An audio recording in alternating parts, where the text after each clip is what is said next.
Welcome to AK home kitchen. இன்றைக்கி நம்ம ration பச்சரிசியில் idiyappam தான். ரொம்ப சாஃப்டாகவே இருக்கும். இதுக்கு மாவு எப்படி ப்ரிப்பேர் பண்ணணும்னு சொல்லிவிட்டு நான் ஃபஸ்ட்லேருந்தே சொல்லித்தரேன். சின்ன சின்ன டிப்ஸை ஃபாலோ பண்ணிங்கன்னா இடியாப்பம் நல்லா நூலாக ரொம்ப சாஃப்டாகவே இருக்கும். இந்த இடியாப்பத்தில் நீங்கள் லெமன் இடியாப்பம், அப்புறம் புளிசாதம் இடியாப்பம், அப்புறம் தேங்காய் பால் ஊற்றி சாப்பிட்றதுக்கு, குழந்தைங்களுக்கு நல்லா கிளறி கொடுக்குறதுக்கெலாம் கரெக்டாக இருக்கும். நம்ம ரைஸ் போலவே இதை நல்லா கிளறி கொடுக்குறதுக்கு உங்களுக்கு சூப்பராக மாவு எப்படி ப்ரிப்பேர் பண்ணணும்னு சொல்லித்தரேன். இதுக்கு நான் ரேஷன் பச்சரிசி ஒரு 3 கிலோ லெவலில் எடுத்திருக்கேன். இதை நம்ம கழுவி எடுத்துக்கலாம். ஒரு பக்கத்தில் தண்ணி நல்லா சூடு பண்ணியிருக்கேன். நல்லா தண்ணி கொதிக்கு பதம் வரணும், ஆனால் கொதிக்கக்கூடாது. அந்த டைமில் அடுப்பு ஆஃப் பண்ணிவிட்டு இந்த தண்ணியை நம்ம ரேஷன் பச்சரிசி கழுவி வச்சுருக்கலாம். ஒரு 7-8 முறை நல்லா கழுவி வச்சுக்கோங்க. அதில் இந்த சுடுதண்ணி ஊற்றிக்கோங்க.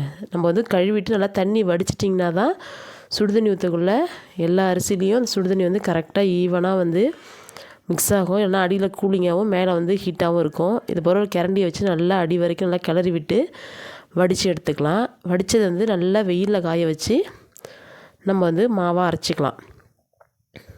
வெயிலில் நல்லா காஞ்சதுன்னா உங்களுக்கு இந்த மாவு ஒரு 6 மாதம் வரைக்கும் உங்களுக்கு கெட்டு போகாமல் நல்லாயிருக்கும். மாவு டேஸ்ட்டும் அப்படியே இருக்கும். நீங்கள் இந்த சாஃப்ட்னஸ்லாம் போக நினைக்க வேணாம், நல்லாவே இருக்கும்.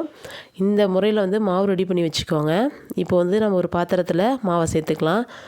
நான் எப்படி இடியாப்பம் செய்யுதுன்னு சொல்லிட்டு உங்களுக்கு சொல்லி காமிக்கிறேன். இதுக்கு நீங்கள் சுடுதண்ணி ஊற்றி பிசையணும்னு அவசியம் கிடையாது. பச்சை தண்ணி ஊற்றியும் பிசையலாம்.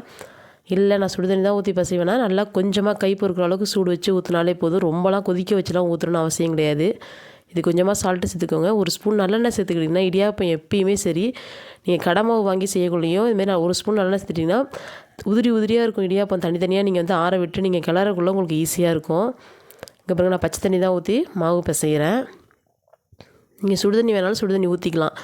அதுக்கும் இந்த மாவு சூப்பராகவே இருக்கும். ஆனால் ரொம்ப கொதிக்க வச்சு ஊற்றாதீங்க. அதுமாதிரி அடுப்பில் வச்சு கிண்டாதீங்க. ஏன்னா ஆல்ரெடி நம்ம சுடுதண்ணி ஊற்றி தான் அந்த அரிசியே நம்ம ப்ரிப்பேர் பண்ணியிருக்கோம். அதனால தான் இங்கே பாருங்கள் எந்த அளவுக்கு சாஃப்டாக நல்ல இடியாப்பம் நல்லா நூலாக வருதுன்னு சொல்லிட்டு. அப்புறம் இன்னொரு இலையிலையும் புழிஞ்சிக்கிறேன். இது உங்களுக்கு ஈஸியாக இருக்கும். வாழையில் நம்ம புளியக்குள்ளே கொஞ்சம் வாசமும் நல்லாயிருக்கும். அதனால தான் இப்போ இட்லி பாத்திரத்தில் வச்சு ஒரு 3 நிமிஷம் ஹை ஃப்ளேமில் வச்சு அப்படியே வேக விட்டு எடுக்க வேண்டியதான். ரொம்ப சாஃப்டாகவே இருக்கும் இடியாப்பம். இப்போ நான் ஒரு பிளேட்லேயும் எப்படி புளியறதுன்னு சொல்கிறேன். கொஞ்சமாக நல்லெண்ணெய் மட்டும் பிளேட்டில் லேசாக அப்ளை பண்ணிக்கோங்க. தடவிட்டு நம்ம எப்பொழுதும் போல் புளிஞ்சு எடுத்துக்கலாம். வெந்ததுக்கப்புறமும் அழகாக ஈஸியாக எடுக்க வரும். இந்த பாருங்கள், நீங்கள் இந்த மர அச்சில் புளிஞ்சாலுமே இடியாப்பம் நல்லாவே வரும், நல்லா சாஃப்டாகவே இருக்கும். நான் கிளறதுக்காக தான் இந்த அச்சில் பிழிஞ்சேன். இது நூடுல்ஸ் மாதிரி பாப்பா கிளறி கொடுக்கலான்னு சொல்லிட்டு. நம்மளோட சூப்பரான ரைஸ் நூடுல்ஸ் ரெடி. ரொம்ப சாஃப்டாகவே இருக்கும். கண்டிப்பாக ட்ரை பண்ணி பார்த்துட்டு எப்படி இருக்குன்னு சொல்லுங்கள். நம்ம சேனலை சப்ஸ்கிரைப் பண்ணி சப்போர்ட் பண்ணுங்கள். இடியாப்பம் ரொம்ப சாஃப்டாகவே இருக்கும். தேங்க்யூ.